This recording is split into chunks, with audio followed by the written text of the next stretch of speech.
తెలంగాణకు చెందిన MIM MLA మజీద్ హుస్సేన్ మహిళా మీసేవ ఆపరేటర్పై దౌర్జన్యానికి దిగాడు. చిల్లర కొరత వల్ల ఆమె చిల్లర లేదని చెప్పడంతో ఆయన తీవ్ర ఆగ్రహం వ్యక్తం చేశారు. ఆమె పట్ల దురుసుగా ప్రవర్తిస్తూ తీవ్రంగా దూషిస్తూ వేధించారు. ఏఐఎంఐఎంలో బెదిరింపులు, రౌడీజం సంస్కృతికి ఇది నిదర్శనమని నెటిజన్లు వ్యాఖ్యానిస్తున్నారు.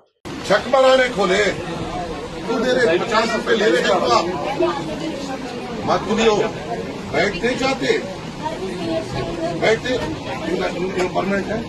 उठाइए उठाइए जाइए, उठाओ ना तो तुम्हारा उठा देता हूँ।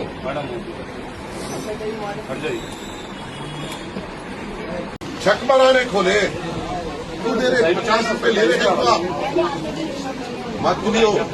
बैठते चाहते बैठते परमानेंट है। उठाइए उठाइए जाइए, उठाओ ना तो तुम्हारा उठा देता हूँ।